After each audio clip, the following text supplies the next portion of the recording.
Бүгін сіздермен қызыл капустадан ерекше дәмді қою тағамдармен жеуге керемет үйлесетін, мерекелік дастархандарға, той жиындарға да қоюға болатын керемет салаттың рецептісімен бөлісетін боламын. Ең алдымен қызыл капустаны осылай бөліп алып, видеодағыдай ұзыншалап шұқалап турап аламыз. Ыдысымызға сала береміз.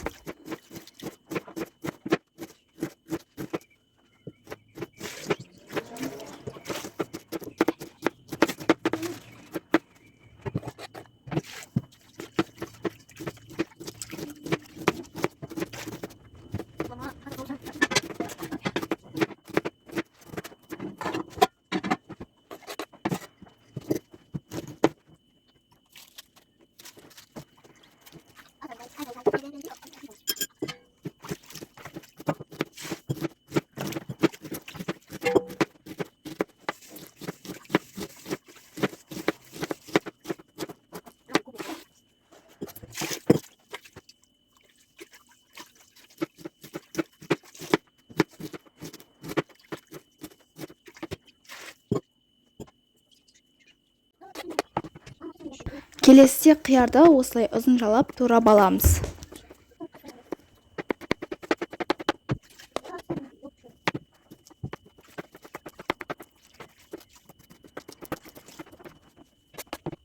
Енді кезекте қызанақты ұзыншалап турап аламыз. Қызанақтың суы шығып тұрған қаламасаңыздар, ортасындағы жұмсақ жерін алып тастап, тек қатты жерін турап салсаңыздар болады.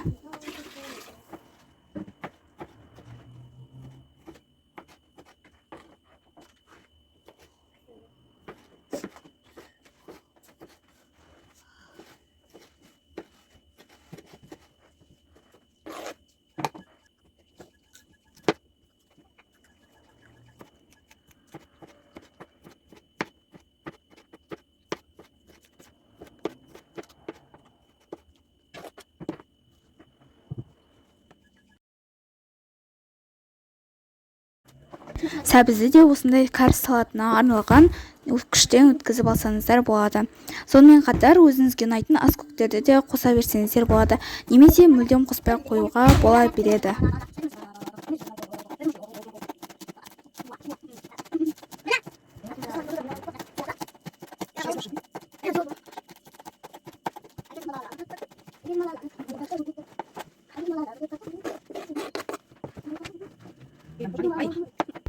Сондай-ақ салатымызға 2 тілше сарымсақты үккіштен өткізіп қосамыз.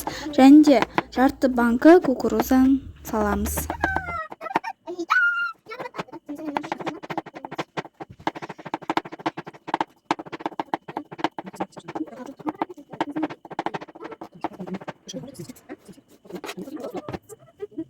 Енді заправкамызды дайындаймыз.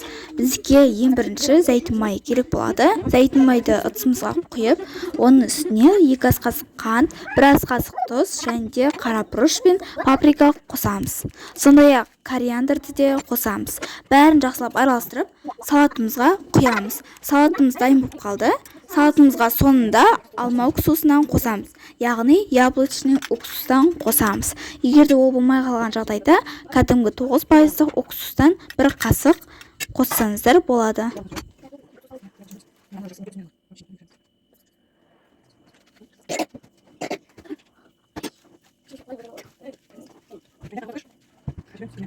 Салатымыз дайын. Барлығын үлкендеу ыдысқа салып, барлығын жақсылап араластырып аламыз. Қолымызбен арасын ашып, мыжғылап араластырамыз.